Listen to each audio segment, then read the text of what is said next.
A man came up and introduced himself to me after one of my seminars in Detroit, Michigan. And he said, Mr. Rohn, you got to me tonight. I've decided to change my whole life. I said, fantastic. He said, you will hear about it someday. I said, I don't doubt that. Sure enough, a few months later, I was back in Detroit for another lecture. And the same man walked up and said, Mr. Rohn, do you remember me? I said, I do. You are the man who said he was going to change his life. He said, that's me. And I've got to tell you a story. Here's the story he told me. After the last seminar, he said, I started thinking about ways to begin changing my life. And I decided to start with my family. I have 2 lovely teenage daughters, the best kids anyone could ask for. They never give me any trouble. However, I've always given them a hard time, especially as teenagers. One of the things they dearly love to do is to go to rock and roll concerts, to see their favorite performers. Now, I've always given them a hard time on this subject. They would ask to go, and I would say, no, I don't want you to go. The music is too loud. You'll ruin your hearing. And besides, it's the wrong crowd. I would always give them a hard time. Then they would beg, please, Daddy, we want to go. We don't give you any trouble. We're good girls. Please let us go.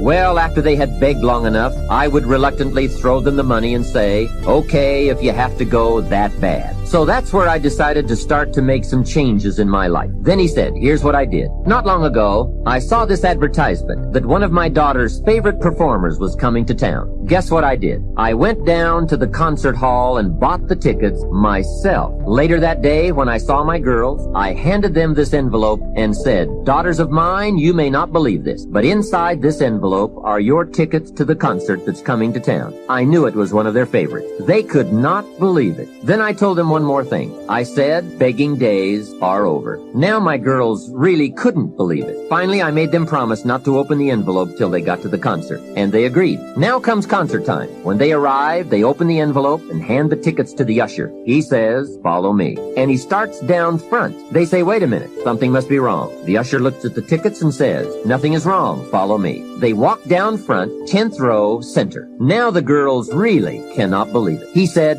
I stayed up a little late that night, and sure enough, around midnight, my daughters came bursting through the front door. One of them lands in my lap, the other one has her arms around my neck, and they both say, you have got to be one of the world's all-time great fathers. What a neat story. What a great example of how it's possible, with just a change in attitude and a little thought, to live the good life. Same money, different style. Remember, the challenge is to get joy from your life and what you have to share. It's not the amount that counts, it's the uniqueness, the love, and the attitude that count. Even people of modest means can experience a sophisticated lifestyle. They simply learn to save up some of their Pepsi money for a bottle of fine wine. Don't spend all your money a quarter at a time. Save up and buy something of special value, something fine, or something that lasts, or something you are proud of, or a gift of value to give to someone special. Just imagine, if you please, we had a circle and people are standing around in this circle. And let's say we were given a bucket of love. And then I pass it to the person to the right, and they pass it to somebody else, and they pass it to somebody else, and they pass it to somebody else, and they pass it to somebody else, and it comes back to me. One of the great things about giving is that as you give, you're going to receive. What we want to do is keep the flow going, keep the flow going. If anybody gets the bucket of love and stops and holds it there, all of us suffer. They've short-circuited the flow. They've stopped what was going on, the energy that was going around. See, you are part of an equation, and you are needed. Part of why we should begin to look at how we give up our lives, that we got to begin to see, what is it that I'm supposed to do? What is my life worth? And then give ourselves to that. Because as we do that, ladies and gentlemen, I guarantee you, as you begin to take on this new era that we're in, if you decide that I'm going to begin to start living life generously, I'm going to start giving more of myself, I'm going to start putting out more, contributing more to life, here's what's going to happen, ladies and gentlemen. I guarantee you that life will take on a whole new meaning for you. I guarantee you that as you begin to give more of yourself in your work, give more of yourself in your marriage, give more of yourself in your relationships with your families and friends, give more of yourself to your talent, to your vocation, to your job or your business, as you begin to set high standards for giving that which you have been given to share in the universe, I guarantee you that life takes on a whole new dimension, that you'll be happier, you have a greater sense of happiness and fulfillment in life. Now, that doesn't mean you're not going to have some challenges. That doesn't mean that you're not going to have some problems that you're you'll be dealing with on a day-to-day basis. No, that doesn't mean any of that. No, that will not exempt you from that. But what it does mean that now you will begin to take off on some new paths to some newer horizons, that you'll begin to see life totally different than most people. I think that's what Henry David Thoreau meant when he said most men live in quiet desperation, that most of us go through life because we're not using that which we've been given, that we are punished, that we're going through life getting up in the morning with no reason to get up. See, once you find out your purpose in life, and once you decide that you're going to live a life of sharing and giving and contributing to life, you don't need an alarm clock to get up. That you move differently. You have more life in you. But most people are walking around dead. Most people are looking lifeless. Most people find it a hard effort to smile. Most people are abusing themselves with alcohol and drugs and evading their own greatness and holding back on themselves. For years, I was cheating myself. For years, I could have been doing exactly what I'm doing right now. But I was afraid. I didn't feel I was worthy, and I didn't want to recognize that which I had been given. I had a limited view of me, and I was literally running away from me. I mean, life sometimes chases me. I said, no, we want you to do something great. No, not me. Go get somebody else. No.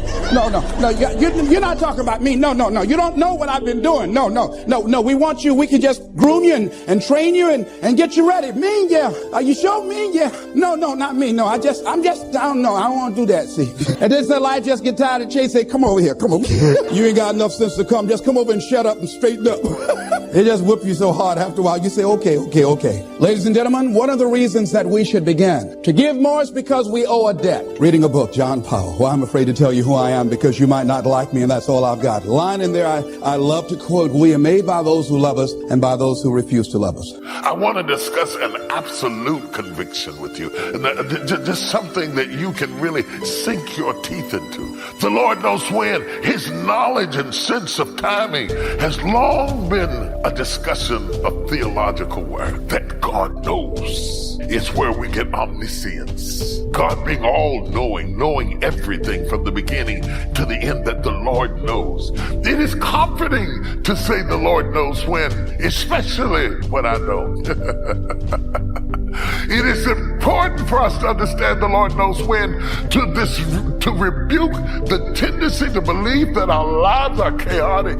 We turn on the television set every day and we don't know what in the world we're going to see. We don't know what's going to happen. We don't know what calamity is going to face. There's a feeling of uncertainty. There's a pensiveness that's inherent in our spirits right now, sitting on edge, not knowing what's going to happen next. To know and to remind yourself that God is omniscient and that God has a plan and He has a schedule and He has a sequence and He has a structure gives comfort, whether He shares it with me or not. For God often knows things that He chooses not to share. Like parents don't always share with their children, and children don't always tell their parents. It is possible to have information and not espouse the information to you, but the Lord knows when. It's like children going on a ride and they're in the back seat of the car and they keep saying to you, are we there yet?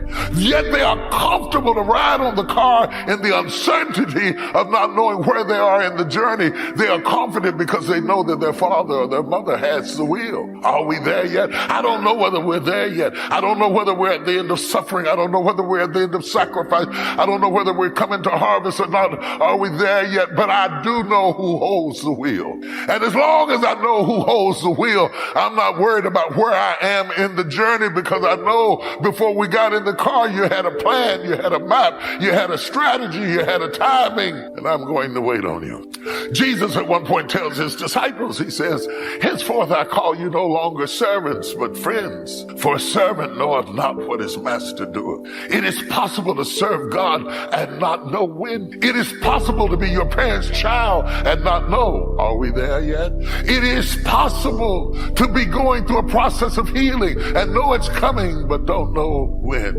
But then when is also a promise, because it lets me know that God has a when. That whatever I'm going through, I will not always go through it. That sooner or later God has set a date, and God, you didn't hear. I don't think you heard the power of what I said. God has a when. He's not making this up as He goes. He's not just contemplating. He's not just figuring out. He's not just responding to your moods, your attitudes, and the attacks of the enemy and the things your friends say about you. God is not making it up as He goes. You are not at the mercy of your detractors, your critics, You hate us. You are only at the mercy of the timing of God, and God knows when. From the book of Job, the oldest book of the Bible, Job says to us, the Lord knows the way that I take, and when he has tried me, I shall come forth as pure gold.